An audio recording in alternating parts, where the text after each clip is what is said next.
I was raised, I think, unintentionally and without people even examining the connection between the body and the soul. And so if you would have asked me at 18 or maybe 15, before I read Flannery, the connection between the body and the soul, I would have thought the body is a shell that dies and then my soul gets to go to paradise. And Flannery, because of how she depicts grace, that grace intrudes into our nature and yet also belongs to our nature, that there's something about our nature that by its goodness is still longing for the good. It's still longing for the eternal. And the way that grace has to break in there, but then when it saves us body and soul. And that those things are so intimately connected. That was powerful to me to experience the idea of experiencing grace in my body, that grace is an infleshed state, right?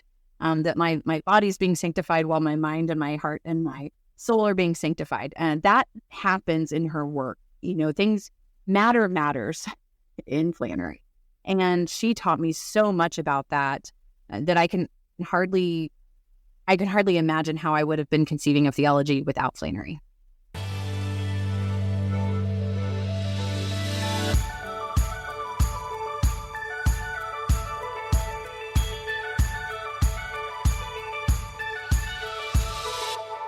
Hello, and welcome to the Shifting Culture podcast, in which we have conversations about the culture we create and the impact we can make. We long to see the body of Christ look like Jesus. I'm your host, Joshua Johnson. Go to shiftingculturepodcast.com to interact and donate. And don't forget to hit the follow button on your favorite podcast app to be notified when new episodes come out each week. And go leave a rating and review. It's easy. It only takes a second, and it helps us find new listeners to the show. Just go to the show page on the app that you're using right now and hit 5 stars. It really is that easy. Thank you so much. And you know what else would help us out? It would help us out if you shared this podcast with your friends and family and network. It would go a long ways for you to reach out to somebody and say, hey, listen to this. It's so good. So thank you for doing that as well. And find us on social media, anywhere on social media at Shifting Culture Podcast. Love to interact with you there. Previous guests on the show have included Karen Swallow Pryor, Jen Pollock Michelle, and Ashley Hales. You can go back, listen to those episodes and more. But today's guest is Jessica Hooten Wilson. I'm so excited to have Jessica back with us to talk about Flannery O'Connor's Why Do the Heathen Rage? Jessica Hooten Wilson is the Fletcher Jones Endowed Chair of Great Books at Pepperdine University and formerly Louise Cowan Scholar in Residence at the University of Dallas. She is the author of several books, most recently Reading for the Love of God. She is a senior fellow at the Trinity Forum. Jessica and I go deep in her 10-year project of reckoning with Flannery O'Connor's unpublished and unfinished third novel, Why Do the Heathen Rage? Jessica shares insights into Flannery's writing process, themes in her fiction, her perspectives on race and social justice. She talks about reading O'Connor with charity and how that could provide new insights. We get into limitations because of Flannery's illness that contributed to the depth and particularity of her writing. We also talk grace, sanctity, and the connection between body and soul. So join us as we dig deep into the works of Flannery O'Connor. Here is my conversation with Jessica Hooten Wilson. All right, Jessica, welcome to the podcast. Welcome back to Shifting Culture. I'm really excited to have you on again. Oh, thank you. This is going to be a great conversation. Yeah, well, I'm really excited to dive into Flannery O'Connor and your book that she wrote, but she didn't publish. And you're trying to reckon with it, trying to figure out what does she mean, where is she going, what would she have published if she was able to finish this? Why do the heathen rage? My English friends, my English major friends, are all really excited about this book. This is a really exciting time to be alive. We get some more Flannery O'Connor, right? Yeah. So it seems like a cool project, but man, it seems like a hard project. Can you take us into your mindset as you started to dig into this unpublished work of Flannery O'Connor? Yeah, absolutely. Yeah, I hope people are not disappointed. We tried to highlight over and over again on the cover that it is a unfinished work. It is a work in progress, and that this book is a look behind the scenes for that. This is not going to be a novel that we just found and it was fully formed and everything's been revised and perfect and you get a complete story. It's just not what you get. And so there was a lot of debate about whether you even publish it. In fact, the reason it sat in the archives for so long is because scholars thought there's just nothing here. There's just a mess of notes and background scenes and and a great idea for a novel that doesn't go anywhere. And I read it and thought, this is really good for people to see that Flannery was in progress on these ideas and that she had not stopped where her collections left off, that she was trying for new ways of approaching characters, new ways of trying to get what she thought to be valuable ideas about who God was and about who we are as human beings, and that she was trying for growing and development. And I think too often we think of Flannery as this kind of finished product, and that we see her work sometimes as formulaic, or we think we understand all that we can about her and that there's nothing more to say. People do this with other writers too, right? Like there's nothing more to say about Shakespeare. There's nothing more to say about Melville. And they did that with Flannery. But if you have an unfinished work, you get to say, oh, there's actually more to say. There was more going on here. And those of us who are scholars and writers and artists, we get to pick up where she left off. And we're part of the story too. Bring yourself into the story and be part of the story. What was it like to start to just find these archives and start to say, wow, look, I'm looking at Flannery O'Connor's writing that people haven't really looked at much? Yeah, at first it was a lot of fun. I was newly minted PhD. This was my first year out of graduate school, first year as a professor in the academy. And I was going to the archives is just kind of part of that process. You go and you try to find things that people haven't found before, and you try to investigate questions that you feel like are important to your time and place based on previous literature. And so it's just I was kind of going through the motions. And as I started reading these passages, they started coming to life for me. And I started seeing, wow, she was really working with sanctity. And she was reading St. Jerome at this time. And she was reading Augusta at this time. And she was reading Dostoevsky's Holy Fools during this time. And all these things that I thought I knew about Flannery started to take a different form. And as I'm kind of pulling apart each folder, and granted, a majority of the folders were these repeated scenes over and over again, but at the same time, I was seeing each scene anew, just reading the same scene over and over again in light of what she had previously accomplished, and then what I saw that she was reading and what she was wrestling with. It's like each scene kind of unpacked before me. And I started being like, people need to see these characters. Especially, I remember being in the archives and I was opening one folder and I read a new scene that she had added. And this character kind of gets nauseated by another character's use of the exclamation point. And I just remember laughing out loud, like, yes, Flannery, that makes sense. When somebody would experience nausea with 2B exclamation points, I thought, yeah, I've experienced that too. So. Yeah, just kind of relating to her work and starting to fall in love with things that I hadn't seen before.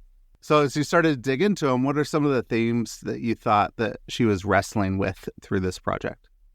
Well, when you hear the idea for the novel, everybody just wants it to be finished because it's such a great idea for a novel.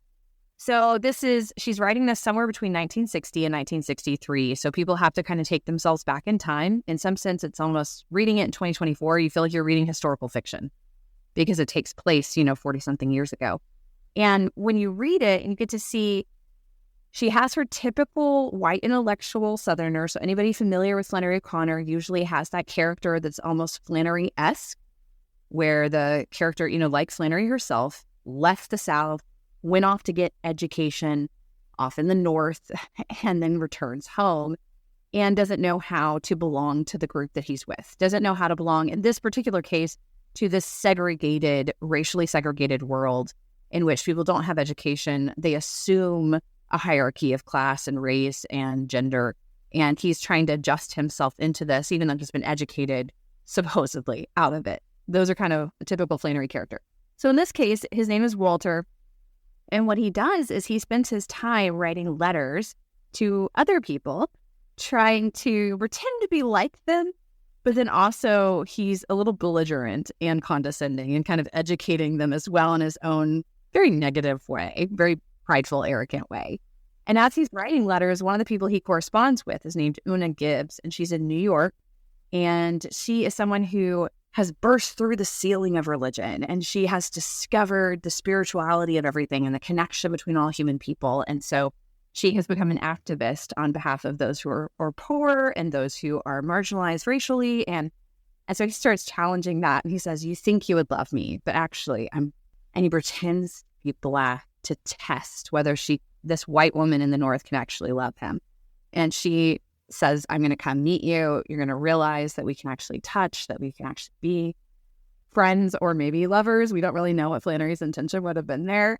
And that's where the novel just kind of breaks off, as this potential meeting between these two people of these two different worlds at this time. It has a lot of things to do with identity and race and, different cultures clashing together. It sounds fascinating. I would love for her to be able to finish that. Now, as we're diving in a little bit to her novel, just get into the process. What was her process like as you were reading those things? Is it like other writers' process? Was it different? What was she really struggling with in the process of writing? So people who are familiar with Flannery O'Connor know a few things biographically about her process. We know that she wrote every day from 9 to 12, that she said she wrote those 3 hours and she recovered the rest of the day, right? And that she only did that, but every single day, no matter what, she would write. What it looks like when I looked at the folders is even if she didn't have a new idea, she would rewrite the episodes from the days before. And so when I used to read her letters where she talked about being in front of the typewriter and just being ready for the process to take hold, I didn't realize what she was doing. It was literally just typing, even if it wasn't a new thing, even if she's just retyping what previously was written. So we have all these manuscript pages where she's redoing the scenes and she changes maybe a dozen words on a page, maybe, or changes the syntax, breaks her sentences more into short form sentences rather than compound and complex sentences. But for the most part, the content ends up being the same. The other thing people usually know about Flannery is that she was a meticulous revisionist. She constantly revised and revised and revised. And I think that's one of the things that's missing from this work is that especially if you're a grammar maven, if you know grammar well, you'll see in her work that in her published material, she makes choices against grammar purposefully, but everything feels controlled. She always knew what she was doing. Whereas if you read the unfinished material, there's no revision. And so it feels, not no revision, there's not enough. It's not Flannery's level of revision. So you get a sense that there was so much work more to do, especially for such a perfectionist. And so it feels a little chaotic, less controlled than some of her published work, even on the sentence level. How do you think that relates to how authors write now? Is it similar? Is it the same? Or does everybody just have a different process? I would assume that everyone has a different process. I love going to a Catholic Imagination Conference, which is like this big biannual event in which all these Catholic writers come together. And, they always talk about this haunting of Flannery O'Connor that kind of happens at these conferences. But they all have their own way of going about writing. There's so many people. Some people can write in spurts. One of the writers I know, he talks about how he rides his bike because he's writing in his head and he needs his body to be doing something while he's writing. Others have followed Flannery, and this is also Walker Percy, followed Flannery's method, just sit in the dark room, by yourself with no inspiration and just make sure you're there and you're faithful to that page, that blank page, no matter what. So I think people have a lot to learn from what worked for her, but also trying to figure out what works for them in that process. So you can imitate Flannery, but you don't have to copy her exactly to learn from her. What were the big themes that she was addressing in her published work? And what was she evolving into and trying to think about, and what was she processing in this work? So her first novel is Wise Blood. It comes out in 1952. And when she wrote that, she was 25 years old writing this book. What you'll notice there is that she kind of has this anti-capitalism thing going. So, the work is very much about the church without Christ, but it's why is the church without Christ? Because of advertisers, because of marketers, because of those who are kind of robbing people of their souls and giving them these false sense of happiness that is sentimentality and pornography and these kind of seductions of that world, of the capitalist consumer world.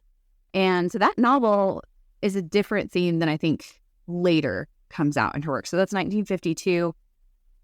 I love that work. I definitely understand what she was going for there. Coca-Cola was newly on the rise. And so you see things like that happening in that fiction. But then when she gets into her short stories, which is really where she excelled, she starts focusing more on the church without Christ for each person. And so she has less of these, what's wrong with who's speaking for America today, and more of the, okay, what's wrong with the human person? How are we misseeing God?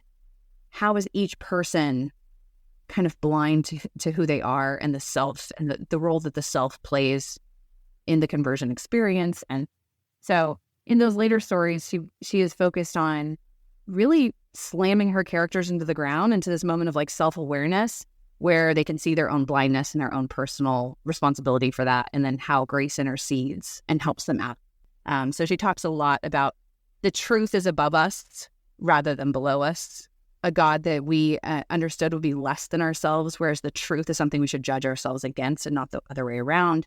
And you'll see that in a lot of her letters and essays, that she's trying to tell you how to read that collection of stories. When you get to Violent Buried Away, whoa.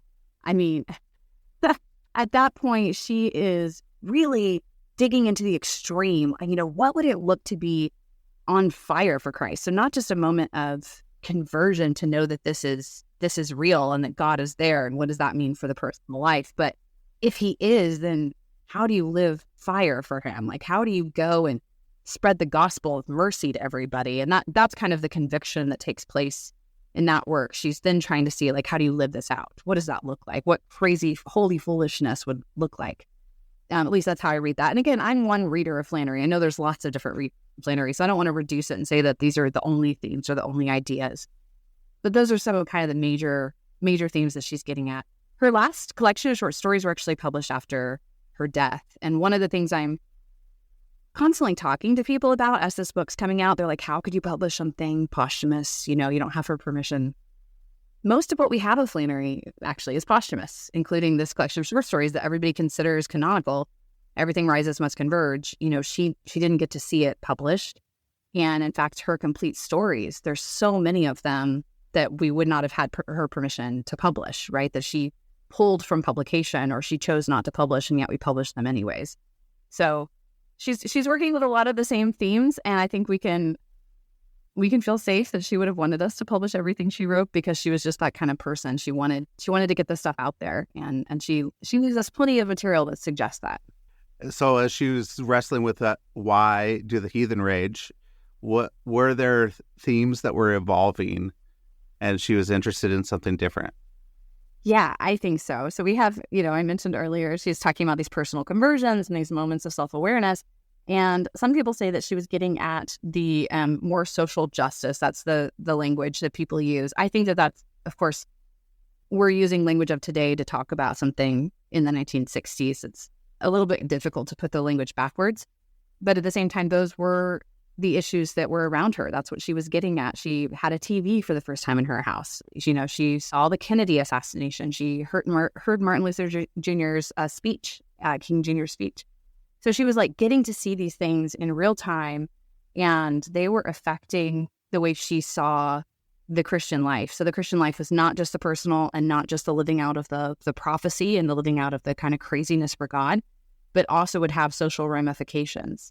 And she became more and more interested in those. I think that's what she was trying for in this last work, is to go from kind of the personal knowledge of who God was all the way to, okay, then how do you love your neighbor, right? What does that look like then if you actually believe that God is who he says he is? How is she dealing with race? I know her dealing with race has been controversial recently. And what was she doing? She's looking, there's a character that's pretending to be Black in his letters. She did that with her friends as well sometimes. And so how do we reckon with what she was doing in the race conversation? Yeah. Well, and you said that she pretended to be Black in her letters, which she didn't pretend to be Black in her letters, but she did pretend to be people in her letters. She did. Yeah, okay. She had farces where she would pretend to be certain persons. And that's why reading her letters is not so cut and dry as some people try to make it, especially when it comes to race.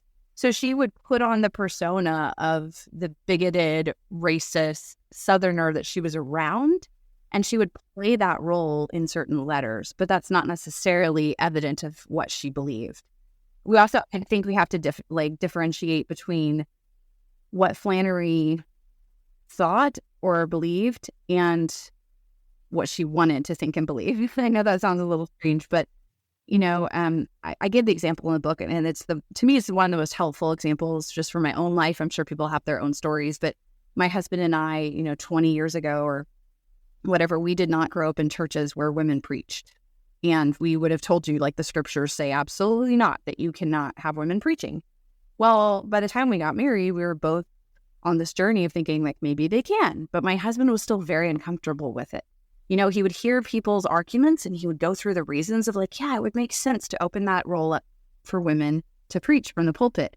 But it felt wrong to him. Even though he could say it was right, he could cognitively and register that it was correct for him. And again, your listeners don't need to agree with me, but this is, to me, a good example of what it looks like for Flannery and race. But he couldn't get comfortable with it personally until now. And that's been about 10 years of a journey. So for Flannery, in the early 1960s, she was registering that she was pro-integration, right? She loved the work that Father McCowan and Dorothy Day and Koinonia Fellowship that they were doing. I shouldn't say love. She doesn't talk like that. That she would approve, and she even says in her letter she admired things like that. She was reading biographies about people like Richard Allen, the famous African-American preacher, and she was trying to get more accustomed to the things that most of her culture was antagonistic to when it came to race, like integration. So she was more pro-civil rights, and at the same time, her comfort level wasn't there. After being raised almost 40 years in a segregated world, she did not have the experiences that made her comfortable, and therefore a lot of that you get to see in her letters.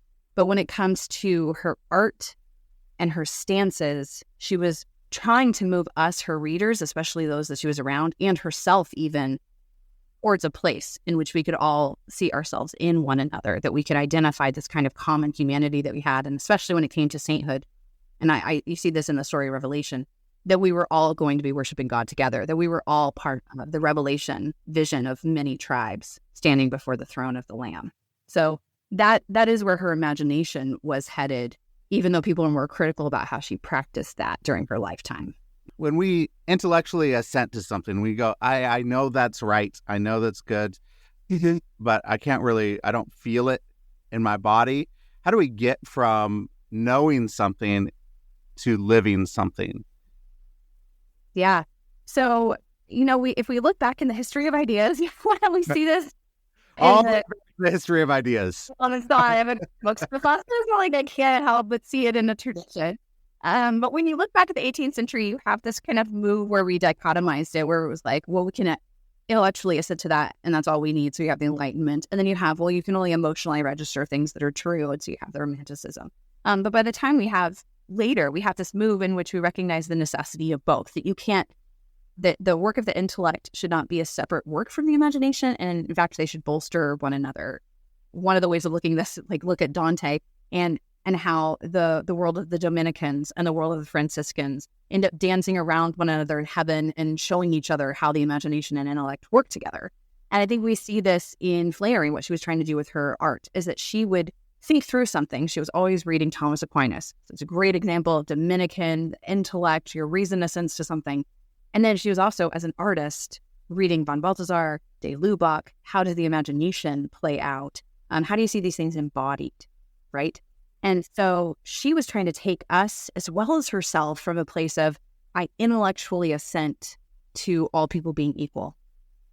And now I need to move there through my imagination so that my practices bear that witness. So I'm a big believer in how that role of the imagination helps us move from things we assent to intellectually to things that we can actually live in our bodies. Mm. What were some of the scenes that helped us do that in this work that she was working on? So I think some of them they're at their early stages. They're more intellectual than anything else at the beginning, and that's why I would have loved to see where this would have gone, because intellectually the character, and it's a weird conversion. So most of Flannery's conversions, if you look back at like Wise Blood or Violent Bear Away, to just name the novel examples, you have characters, like I said, she slams them to the ground, right? Their moments of recognition are more like Paul on the road to Damascus. She just knocks them off their horse and says, like, this is, or camel, whatever it was.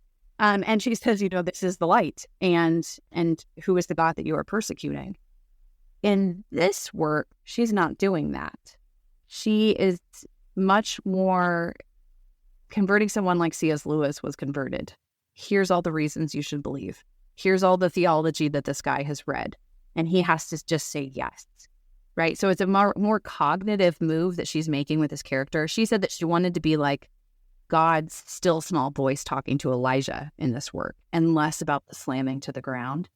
So we get to see that, and I think this is why it's so crucial to understand her perspective on race, because she was she was rationally consenting to it first. And so Walter's story in some ways parallels Flannery's own story about the things she read made sense, and she was first making that step of cognitive consent. Being a Catholic, what does that mean for her and her writing, as she's writing as a Catholic, but for a general audience? She would not have been able to separate them at all. And they didn't have, so if you look kind of, again, I just keep going history of things, right? But evangelical fiction doesn't come around until the 60s. So this wouldn't have even been something where she felt like she was competing with a certain audience. There wasn't a sense of Catholic fiction. She knew the great Catholic writers like Mauriac and Blah and Green and Waugh and so forth, even her fellow artist Percy in the South. So she knew people who were Catholic who were also writers. But none of them were writing for a subset of people. In fact, Catholicism was so marginalized in America during that time, and even, I would say, segregated. If you look at Savannah and its layout, like where the Catholics resided, right, and where they went to church. So you had people in these subset groups, but when you entered the workforce, you didn't enter a Catholic job. As a Catholic artist, you were just an artist. And so Waugh was writing for the masses, Percy was writing for the masses, and they were bestsellers. So Flannery didn't really have to separate those things. She was more evangelical just by nature of who she was and what she was writing. And what I mean by that is, she even said, like, if I was a Protestant, I would have been a Pentecostal. She very much wanted the Spirit to be moving in her work. She would write things like, God, make me your typewriter, and I received a story from God. It's always your story, God, not my story. The book is done. I give it into God's hands. And so there's a lot of ways that her Catholicism even sounds more evangelical in how she was, letting her art be that kind of gift to the world in the hopes that God would use it for people to be brought to him. She is stuck in her house because she is sick, and she does go out to lunch every day, but she doesn't really get out quite as much because she doesn't have that much energy. She has a little bit of energy in the morning to write, then, as you said, she recovers the rest of the day. How is somebody who is stuck at home with low energy, how does that affect her work and her view of God? So one of the best books I read on this for Flannery specifically was Michael Bruner's The Subversive Gospel of Flannery O'Connor. It's so good. So I'm just going to steal from him, but I'm giving him full credit. People should go buy his book. But one of the things that I just love that he talked about is theologically this idea of limitation, and how limitation, in some ways it's like and this is Maritain now, I'm kind of jumping to something else and adding it together. But Jacques Maritain talks about art needs a frame in order to be the best kind of art, so you can see what it is. And so you need this kind of frame around the art. And then Bruner takes this idea and say, for Flannery, in some ways, the limits that she had by her energy and the limits that she had, as someone who was on crutches and who couldn't travel and who was dying of lupus and never knew, when she was going to die. She lived 14 years under that kind of cloud, that burden of suffering. That gave her a frame that changed what she looked at and how she saw it so deeply. So she was not traveling the world. She was not collecting stories from lived experiences in exotic places. But she was going so deep into that little small square of soil that she was placed on, and able to know characters more fully, able to write Southern voices more authentically, especially, Southern white voices, what I would say, that she interacted with and knew so well. And because of that, I think her art, it's not just realistic, it's more than realistic. It's able to dig those things, to use her language, from underneath the surface. And down deep and put the eternal things up where they belong in our focus. Mm.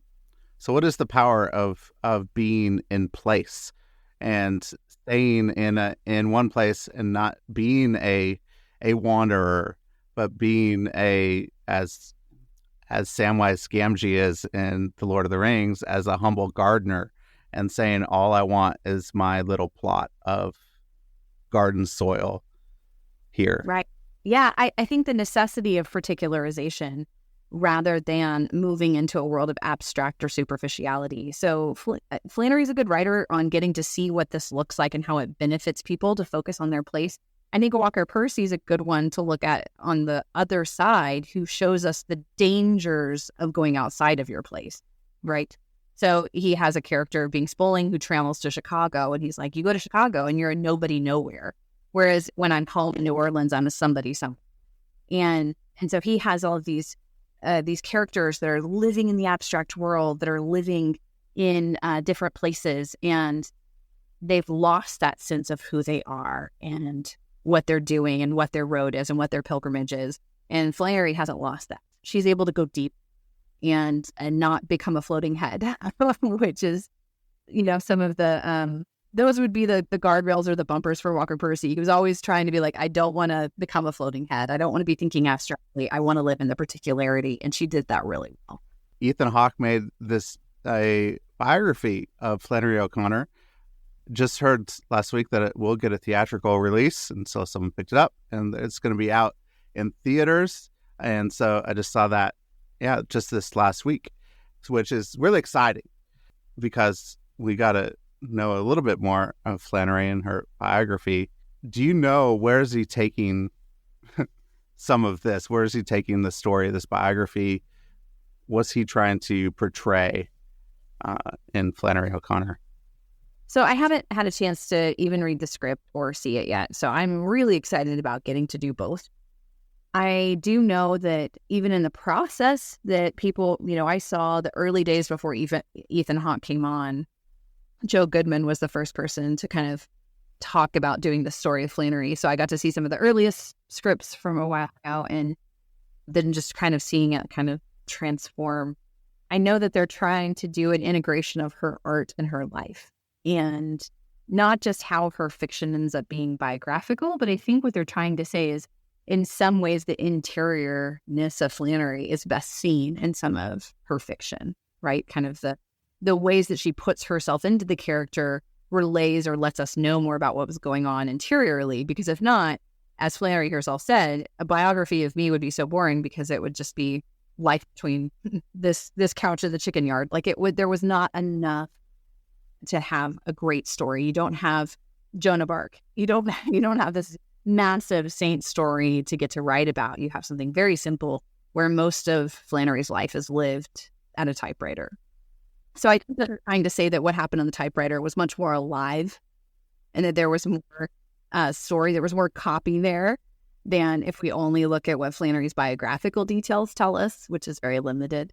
But I do think it's also really good timing for a film to come out, because Flannery's birth centennial is next year, March 25th, 2025.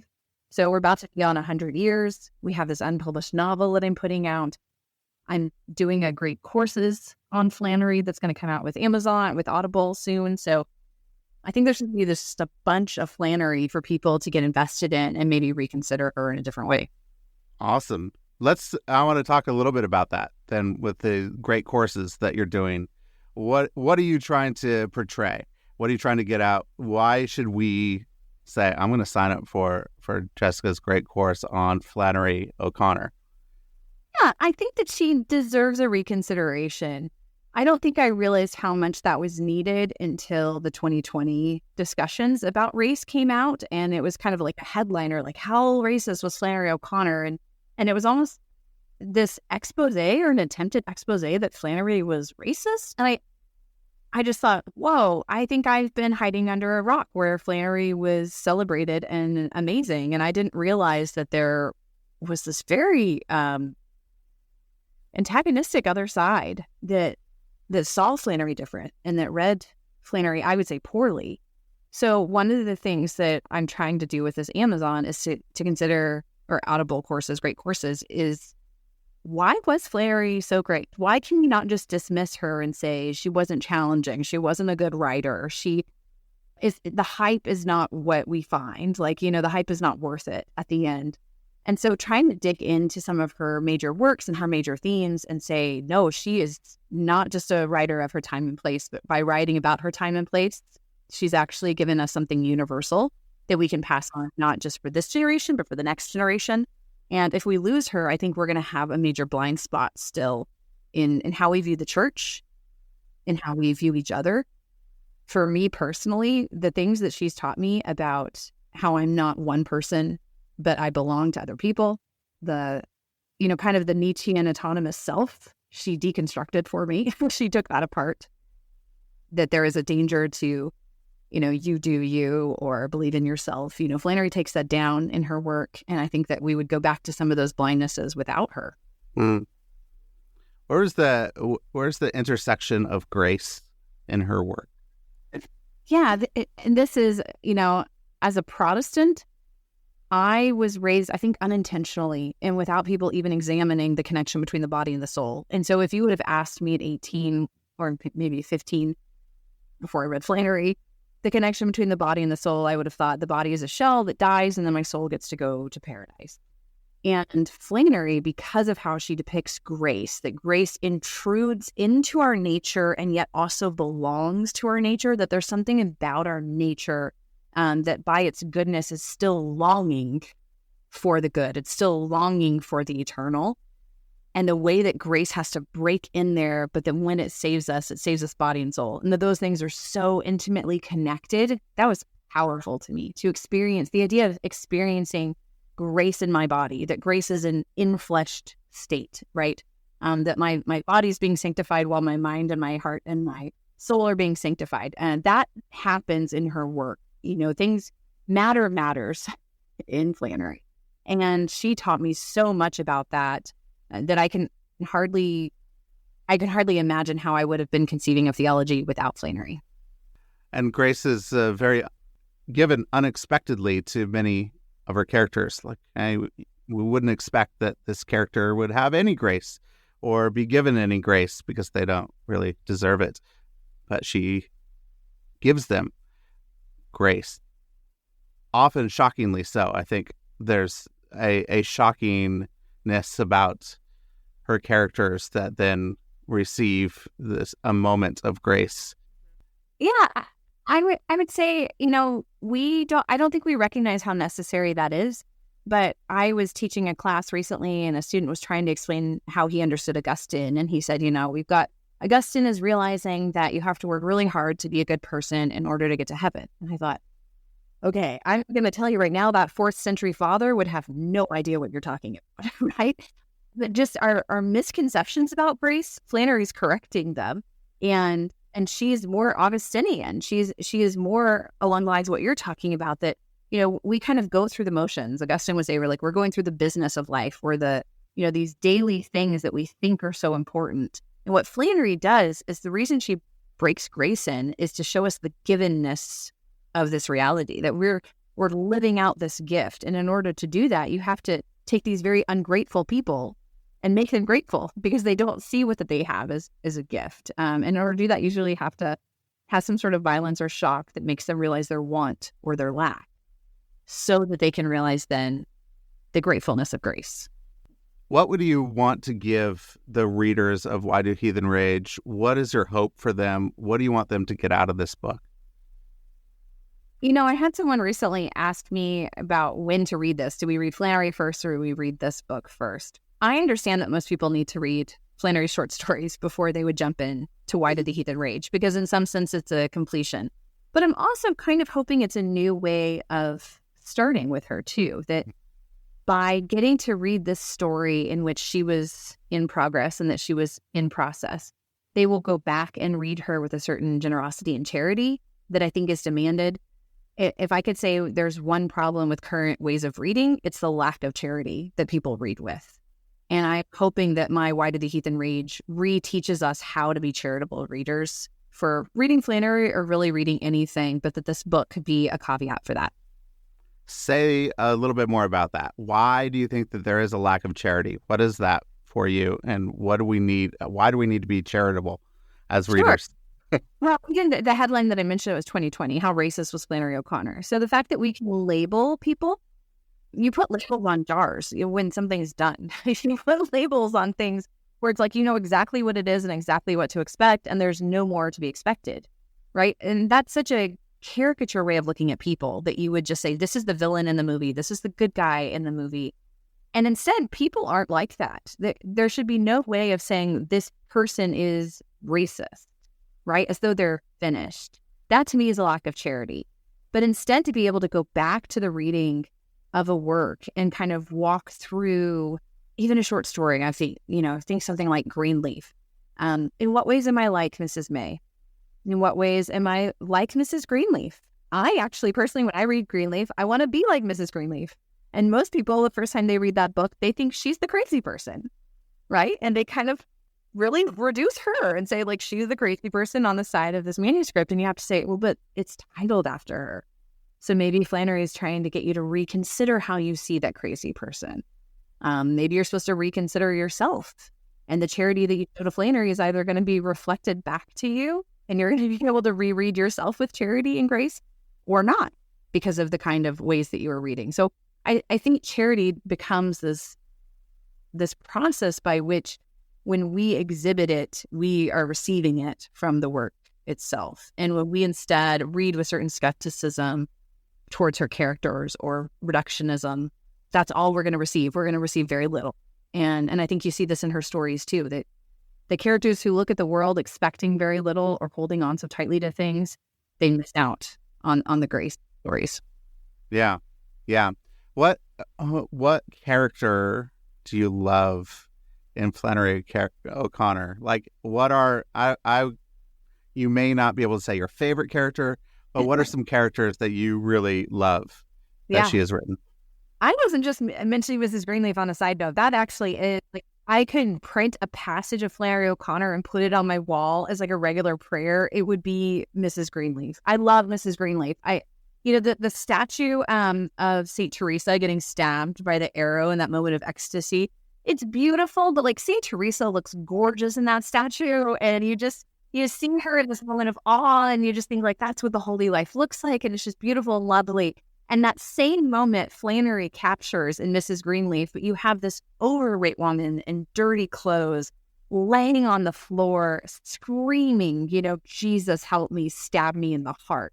And she is her own 20th century embodiment of St. Teresa, right? It's how do we continue to live out sanctity in each person's own time and place and own body? And it's just that moment to me in Flannery is so gorgeous. Because I think, like, I want to open my arms like that every time I read it and say, like, stab me in the heart. In my time and place, Lord, stab me in the heart. What do I need to see? What do I need to look for? How can I be that open to everything that you could be doing? And so she's, by far, that's probably one of my favorite moments in all of Flannery O'Connor. So you would recommend Why Do the Heathen Rage? Because I would as well. It's really good. Fantastic writing. I love that you actually just had this project of unearthing something and then reflected on a work in progress of what she was trying to come up with. I think it's so good. I think everybody needs to, I would say, start there. And then where would you point people to if they could go? What's next after that? Where would you want them to start with Flannery after your book, of course? Well, I think her short stories are phenomenal. One of the things I recommend in my book on her is that you start with the back of her complete stories, because she was a master short story writer more so than a novelist. More people who are readers usually go for novels because short story is not really a popular genre anymore. But her short stories really are where it's at. They're just so good. So I would say pick up a complete set of her short stories, but don't start with story one. Go to the back of the book and start with Revelation, Parker's Back, Judgment Day, Everything Rises Must Converge. I feel like as you get adjusted to Flannery and you see what she's doing, then you'll be ready for stories like Good Country People, A Good Man is Hard to Find, The Life You Saved Me of Your Own, where there's just a lot more violence and it really can kind of shake and alter your world. Whereas those other stories, characters live through them. There are moments of reckoning they actually get to breathe on the other side of. And so I feel like those stories are more palatable. They also are stories that she wrote at the end of her life, where she's just becoming more and more of a master of her own craft. And then as you go backwards, I think you won't be as startled in the wrong way. You'll be able to hold on to the right horror when you read those earlier stories. Interesting. So, I wanted to get into horror, but we won't get into horror. I want to say, what have you been reading that is starting to change your mind, that helps you have a more embodied experience with God in your life? Yeah, so I'm working on a new book, of course. So what I'm working on right now is on women and trying to explore these 1930s writers on women, and especially within the church, because I think the feminist movement has one kind of story to tell, and the way that the feminist movement plays out post-1940s and the Simone de Beauvoir, it doesn't really fit the church. And as a Christian, I thought feminism was like a dirty word. And so, I didn't see myself in that narrative. But if you go back to the 1930s, if you go back before the existentialists, you get to see these really feminist writers who would have never used that language. And yet they're saying things about what women are and why we matter to the church that I hadn't considered before. And they're not all agreeing with each other. So 3 that I'm looking at is Dorothy L. Sayers, Edith Stein, and Anna Julia Cooper. And all 3 of them say something different. I mean, Edith Stein thought, motherhood was the end-all be-all for all women, even though she herself joined a convent and, became a spouse of Christ. Really, she found her way of being motherhood in more of a metaphorical sense. Dorothy L. Sayers was a mother, but she hid it from everybody, so she didn't talk that way. Work was the end-all be-all. Like, you had to work.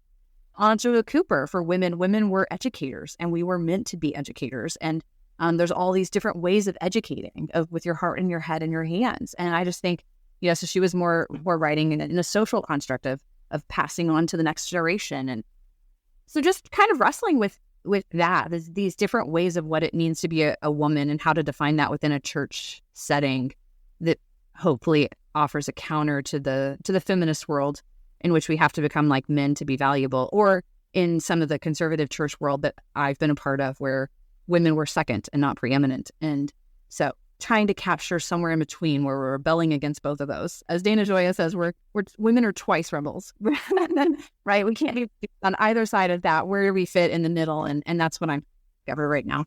Well, hey, I hope you discover it, because it's needed. Women need to not be marginalized on either side, and they need to be pushed back on both sides, because, hey, you're beautifully and wonderfully made by your Creator, made in the image of God, with dignity and worth and value, and that could bring a lot to this world and society just because of who you are.